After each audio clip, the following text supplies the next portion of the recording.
Well, hey everybody, my name is David Perez and I'm the lead minister of SPERO DEI. And so I want to welcome you for tuning in today. You know, SPERO DEI is such a unique church. We're a pretty new church, but one of our values, it's our second value, is we actually think Christianity evolves and changes. We think that's everything right with Christianity. And it's not just licking your finger, sticking it in the air and seeing the ways the winds of the culture are blowing and going, well, I think we'll change because of that. No. It's much deeper than that. We think why Christianity evolves and changes is distinctly through two things: wisdom and through empathy or love. As the human experience wakens up and understands more and learns more in our emotional intelligence, our mindful intelligence, our spiritual intelligence, we start to realize new things and we start to think new ways that are different from before. And that's because we've grown wiser as a species. We also think it's empathy. As our heart awakens with love and empathy and compassion, there's certain ways we used to think, there's certain ways we used to treat each other, there's certain ways we used to exclude each other, but when we awaken to a greater empathy, we change those things. We go, you know, we did used to think that or believe that or practice it that way, but we don't do that anymore because we've grown wiser and our hearts have grown bigger. So if you found SPERO DEI somehow online, I just want to welcome you. So whether you're watching somewhere here in Nashville or whether you're in some other American city or American state, maybe even in another country. I know we have folks even watching internationally. I want to welcome you to SPERO DEI.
Certainty, ever present with me in the waiting, faith and hesitating. I breathe you in, breathe you out. I breathe you in, breathe you out. And you are always close, no matter where I go. I am not alone, I give up my control.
But the whole world you still hold, you hold it together.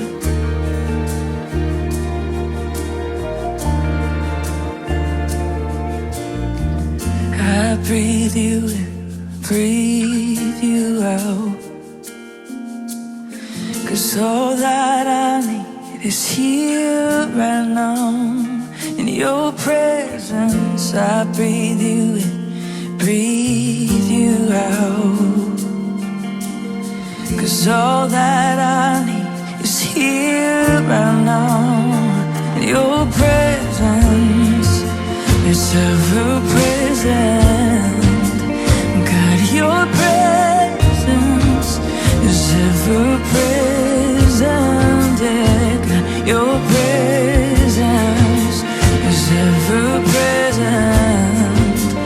God, your presence is ever present. Yeah, and I'll remind my soul, you are always close, no matter where I go. I am not alone, I give up my control. To be still and know that the whole world you still hold, you hold it together.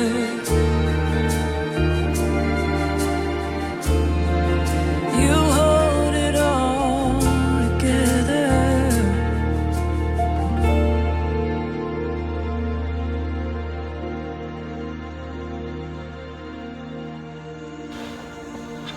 You know, folks, just this week I heard two very well-known American pastors who have huge followings say two very strange things. The first one said this. He said, if your intellect is getting in the way of your faith, well, then you know the wrong things, and you have a problem with your intellect, and you're guilty of unbelief. Then he added this. He added, if you have true faith, yeah, your intellect will go right along with it. And I just thought this. I guess he's telling everyone that if your intellect can't quite buy the things that I'm teaching you, the problem is you and that bad intellect of yours, and your faith in God is just not true. The second well-known pastor this week said this. He said, people who are going through a deconstruction are just following a sexy trend. And then he added this, because if you actually had a connection with God, you would never deconstruct.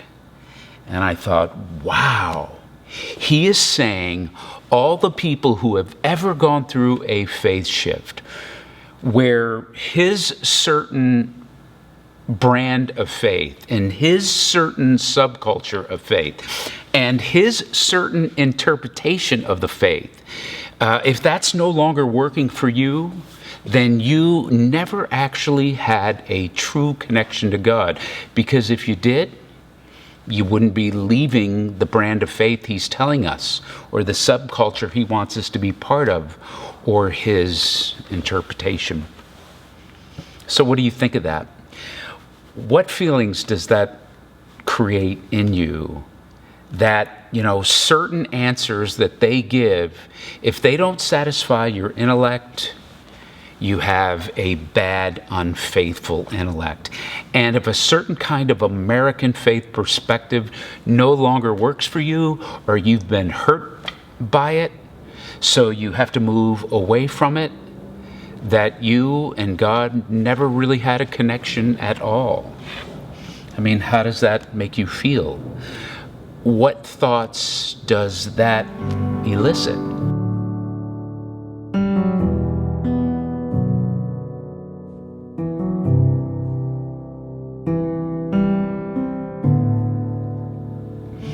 Well, this week is the third week in the Advent calendar as we make our push towards Christmas.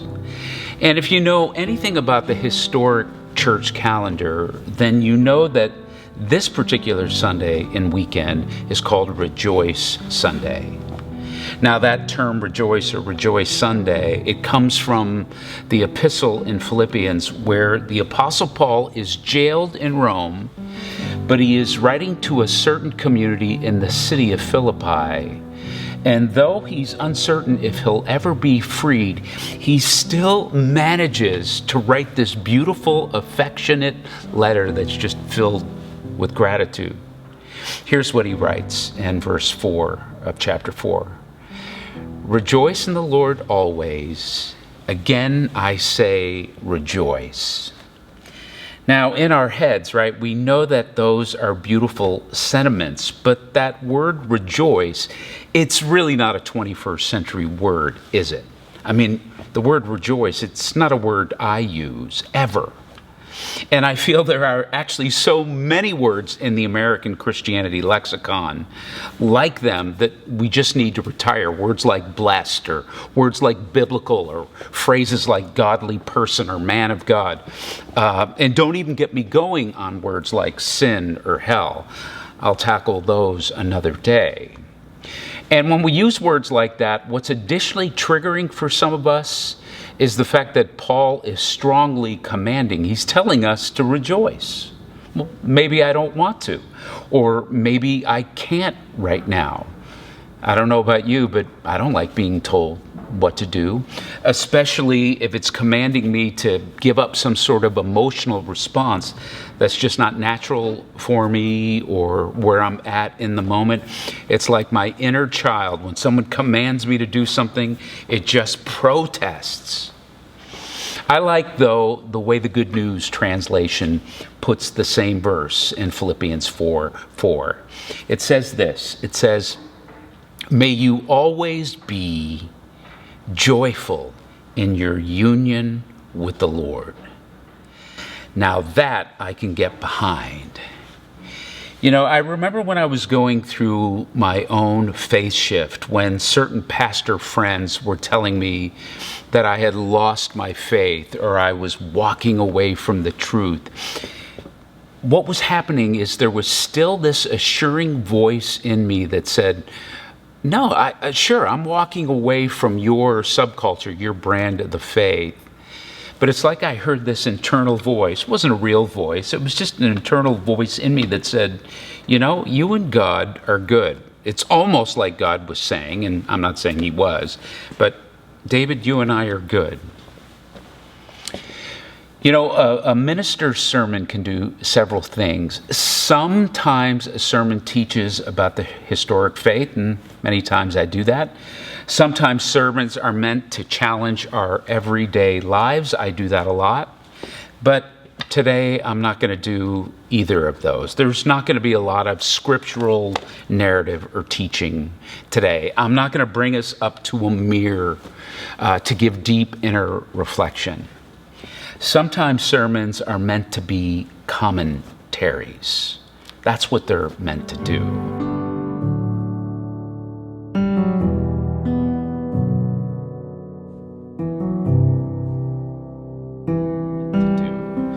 So, for those of you who have ever had some sort of intellectual problems in your faith, and intellectual problems with certain faith subcultures and doctrinal answers that they give, or when they say, you know, you just got to believe this, you got to have faith in this. Or if you've ever experienced some sort of spiritual faith shift, today I want to give you some odd and backdoor encouragement. Again, especially those of you who are going through some sort of faith evolution, some sort of progression in your spiritual thoughts and in your heart.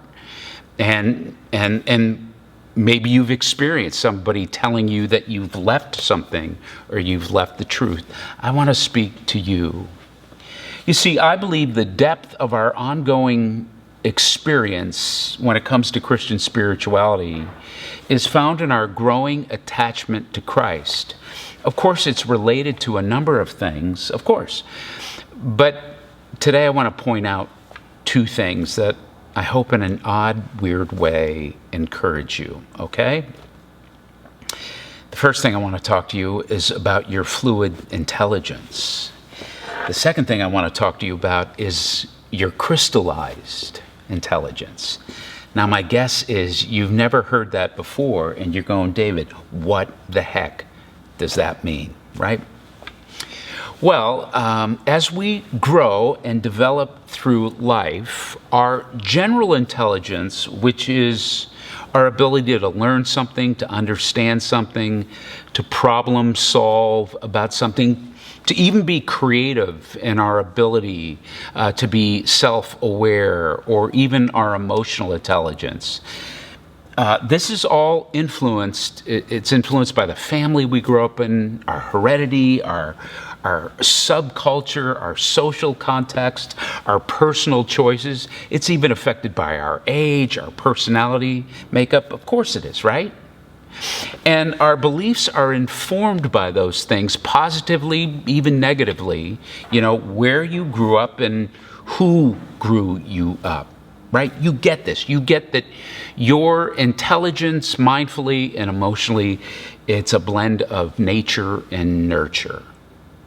Now, in addition to our general intelligence, which affects those things, neuroscientists have discovered something called fluid intelligence. This means that as we grow, fluid intelligence is our ability to analyze and to solve things. It's our ability to sum things up, even when we've had no prior knowledge to something. It's our ability to then figure things out for the first time. So we invent things, we create things, we solve things, we figure it out. And we do this all on a day-to-day basis. This is different than your education or this is every human being. This is what our brains do. Now, for some of you, your spiritual lives and your spiritual convictions, well, they went right along with your fluidity. Perhaps you moved from the faith of your childhood or your parents. You no longer were going to live by a borrowed conviction, but you started to build your own. Or maybe you had a faith background that gave you no spiritual convictions, but something in your heart, your mind, and experience made existential sense to you. This is your fluid understanding, your fluid intelligence. And so for the first time, you pursued a spiritual life. You converted. You got born again. You became a Christian. Something came from nothing, and you figured it all out for yourself. And really then, this is how you grew in your spiritual life. This is how you discovered new spiritual experience. This is through your fluid intelligence, which always includes the head and the heart. I'm not just speaking about the head here. It includes both. But while you were growing in those new experiences, those experiences were also being stored up, saved up, built upon. Not only were you gaining new experiences, you were starting to collect a catalog of experiences that are being built upon. So this is your fluid intelligence. But know this, running alongside your fluid intelligence is another kind of intelligence that experts tell us about. And this is your crystallized intelligence. Now, what is crystallized intelligence? Well, it is defined as our ability to use what we already have, that catalog of things that you've learned that are all stored up, all these experiences we've gained along the way. What happens is then we synthesize those things in a way where we're able to assemble old stories with current experiences and create all kinds of new stories where we can create something out of something already, something new out of something already. This is crystallized intelligence.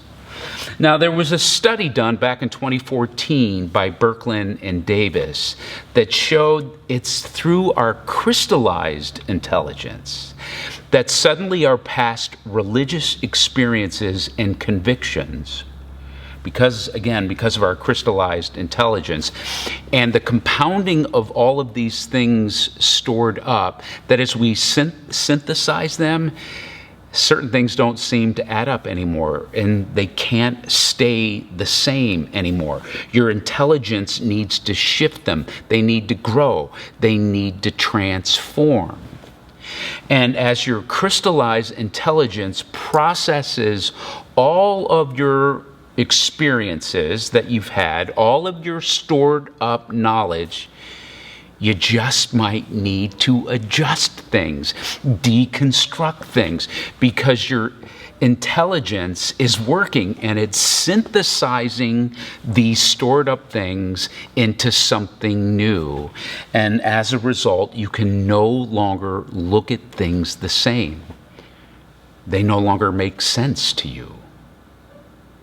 And one of the things that perpetually feeds our crystallized intelligence is our will. It's our willful choice to continue to be open, to be curious, to grow in appreciation for the complexity of things, the willingness to evolve and embrace new values in a way where our former traditional ones we don't value anymore. It's through our crystallized intelligence that new experiences and then new social interactions and relationships, how all of these things affect our ability to now have a new cognitive and soulful understanding of things. You used to think one way, feel one way through your fluid intelligence, but now with your exposure, with things building up, with taking these stored up things and crystallizing them, synthesizing them, you no longer can see things the same way. You're open to new religious values. You're open to an adjustment in your beliefs. And folks, this isn't what is wrong with your intelligence. This is everything right about you.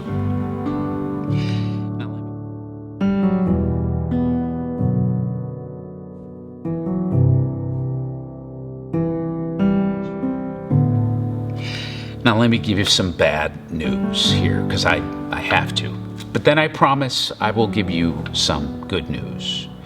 Your fluid intelligence, well, that increases from the time you were born through your 20s. It stays high into your 30s. But then once you get into your 40s, it begins to decline, actually rapidly. And then right into your 50s and 60s and beyond, it just keeps declining. This is why some of our skill sets, our mind fastness, is in its heights in its 20s and 30s. Of course, our physical prowess is, and that declines, but I'm also talking about our mind. It just hits its peak in its 30s. That's why parents are always asking their kids to help them with new technology. They can process these things faster. Now, in the aging process, when this fluid intelligence starts to decline, some start to panic and they start to think, oh my gosh, I'm losing my mojo. And they go, oh my gosh, I no longer have this abundance I used to have. And it can be quite alarming, especially if it happens in your career. Now, there is some good news, huge good news. Right behind your fluid intelligence is this other curve. It's right behind, and this is your crystallized intelligence. And here's the data on your crystallized intelligence. As your fluid intelligence declines, your crystallized intelligence, as you age, it actually has the ability to grow, to open up, to actually increase. It can keep growing into your 60s, your 70s, your 80s. And for me, talking about my spiritual life, folks, this is where my fluid intelligence in my spiritual life just kind of ran its course. For many years, of course, it was new, my skill sets, and then as I made ministry, my career, everything was new. I was just adding more new knowledge, learning new things. Everything was gaining, and until it wasn't. And when I was an evangelical, and when I was an absolutist and a biblicist and a literalist, I didn't really understand fluid intelligence or crystallized intelligence, especially when it came to my spiritual life. I was just stuck at my fluid intelligence, and I only understood that, well, I just got to keep adding more to it, add more to this thing that's actually declining. And I got to add things to this already fixed ideology, fixed theology, this thing that's fixed. It was like it was my only option. And what was happening was my crystallized intelligence is taking all of these things. It's increasing. It's starting to synthesize all of these things stored up. And those old things just were not making sense anymore. I just had to change them. It's almost like you become the Dead Sea. You just keep adding more salt and saline that it just doesn't work anymore. But my crystallized intelligence, well, that was just processing things differently. And it was taking all of these things and creating then something new. It was shifting things, deconstructing things. And my spiritual life was deepening. My connection to Christ was strengthening. My heart and mind was craving a higher spiritual literacy. Now, I know with all of this, you might be going, okay, David, enough. Why are you sharing all of this with us? Well, it's to encourage you in your spiritual intelligence, and it's to encourage you in your spiritual shifts. These are a good thing. This is how you are made. This is actually a spiritual process. You're not losing your faith. It might be growing, changing, but it's evolving. And when folks come and tell you that you've lost your faith, well, you can tell them about the Lewis, Ritchie, and Bates study in 2011 that showed when a person has strikingly higher levels of openness, it's often assumed that this will lead them away from religious faith, but actually it does the opposite. It actually leads a person to deeper religious mindfulness, a deeper religious support, and a deeper spiritual life. Marcus Aurelius, the great Stoic philosopher, he said, you know what? As your body dies, don't let the soul die. As your fluid intelligence dies, don't let your crystallized die with it. And so this is Rejoice Sunday. This is the day we experience joy and delight. And when you no longer have to conform to someone else's image of you, it just brings you joy and delight. When you get to the place in your personal life, in your spiritual life, where you go, I am enough. My personality of my spirituality, that is enough. When I no longer have to be a slave to wanting to be and compare myself to what I think I'm supposed to be, this is what brings joy and delight. You see, the Western or American construct is very different than the Eastern construct where Christianity began. Western Christianity, especially since the Protestant Reformation, it's really been about getting more. It's about becoming more. It's about becoming different. The whole concept of converting is this: convert to something more. But it's not about becoming more. It's about realizing who you already are, and this is what brings joy and delight. I was listening to Harvard professor Arthur Brooks talk about some of his travels to China, and he was speaking to this brilliant Chinese artist as they were looking at these incredible statues cut out of stone, out of jade. So Brooks asks the Chinese artist, he goes, hey, what is the difference between the Western approach to art and the Eastern approach to art? Well, the Chinese artist who had studied many years in the United States, he said, the Western approach to art is you start with what? You start with a blank canvas, right? This is fluid intelligence. You create something out of nothing. And by the way, that's a good thing. But he said the Eastern approach to art, specifically Chinese art, is cutting sculptures away and revealing what is already there. You peel away things. You awaken to what is already in there. So I just want to encourage you that if somebody says, if you're having intelligent problems with your faith, then you know the wrong things and your intelligence is wrong. Don't buy it. Run from ministers that say that.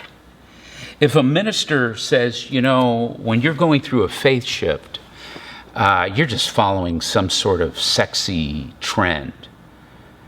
Well, there's nothing sexy about losing your whole friend group. There's nothing sexy about losing your identity. Some of us have paid dearly for this faith shift, but our emotional intelligence and our crystallized intelligence shifted because that's how God created our brains and hearts to be. So when some minister says you're just following some trendy thing and and if you follow after that trendy thing, you never actually had a real connection with God.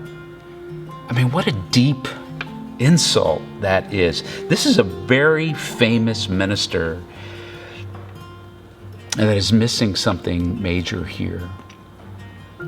So God made your brain. God made your heart to be intelligent.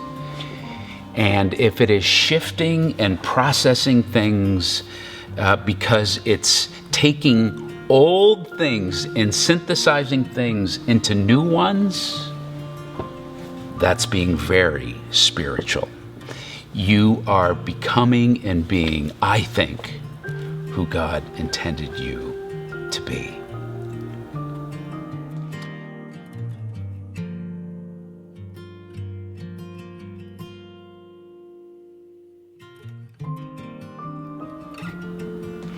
Well, let's close in prayer. God, we give thanks for the minds you gave us and for the hearts you gave us. Seeing them shift, evolve, and grow is not something wrong with us. It's everything right in us that you created us to be. I do think so many have walked away from the faith because they think their only option is to conform to this rigid box of it, and they can't anymore. Their own crystallized experience goes, I can't do that anymore. But they haven't discovered that, great minds don't think alike. They don't. Great hearts, great minds, great faith can look very different. And so, as we move to this Advent, we take joy, delight, we rejoice in knowing and holding this. In Jesus' name, amen.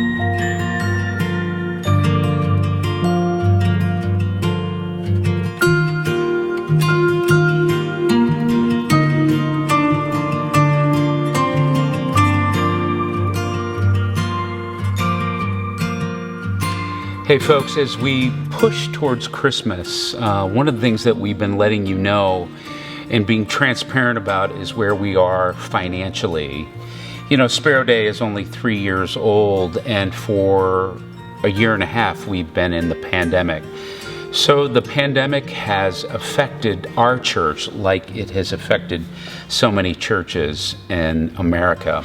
And when you think of the uniqueness of what our church is and who our church is and the kind of Christianity we talk about, in light of living in a very conservative, religious conservative city, and when there's a very dominant part of Christianity today, it's been a challenge for us. So one of the things we've been letting you know in our annual year, we're about $165,000 short, and in our monthly amount, we're about $13,000 each month short.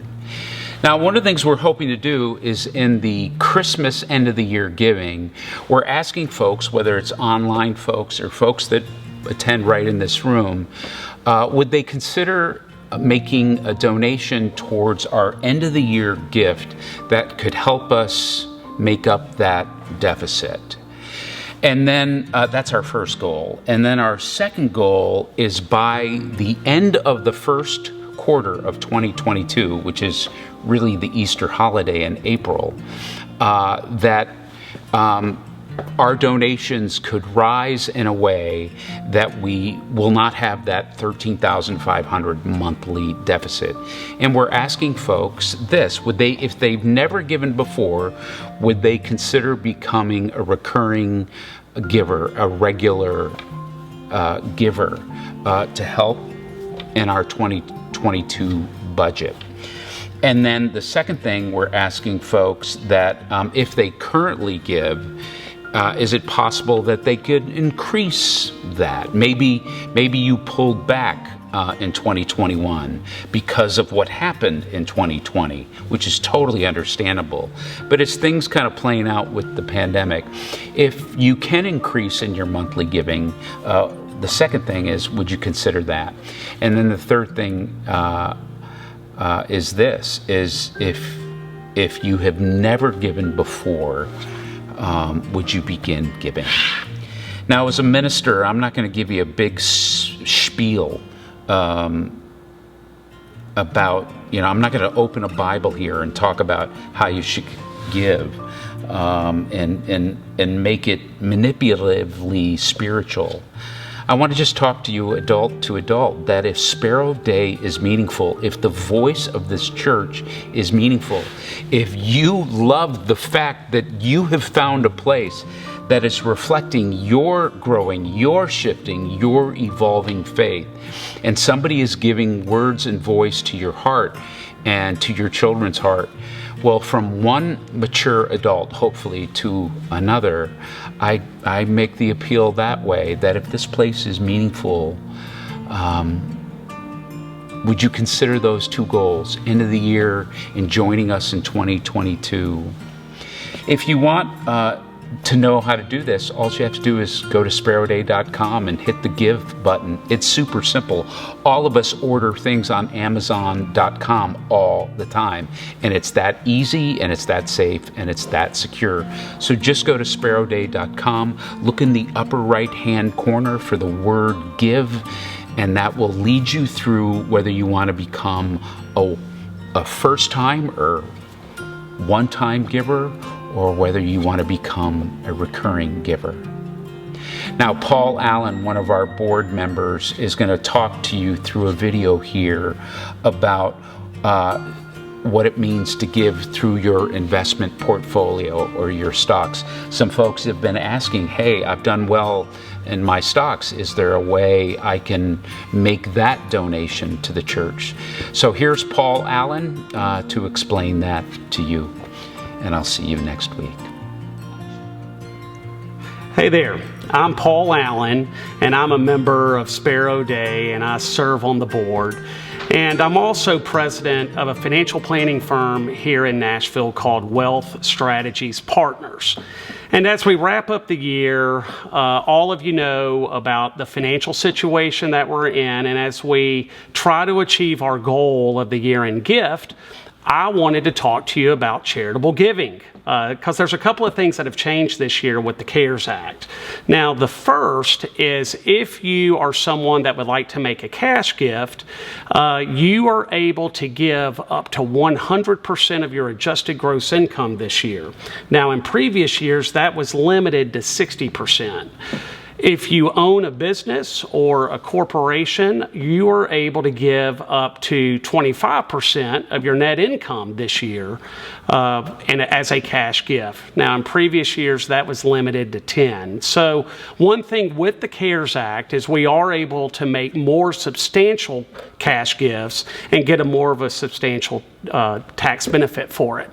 Now, when it comes to charitable giving, don't forget that you can utilize your investment portfolio as well to make the gift.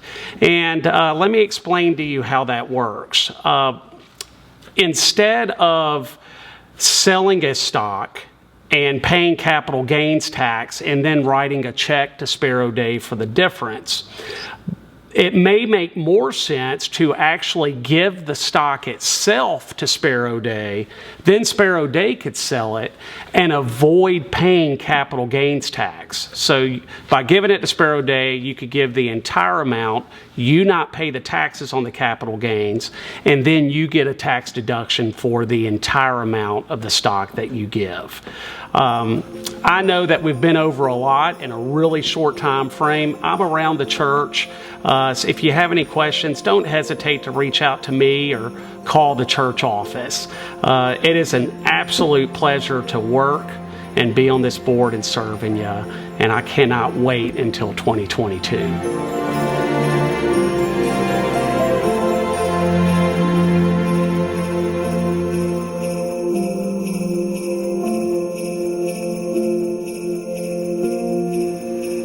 So that's our service for today. I'm Sam Owens-Pyle, and I'm a member here at SPERO DEI, and I hope that that message spoke to you as it did to me. There's so many ways to connect here, whether you're here today, you're watching online. You can be part of events, you can be part of book clubs.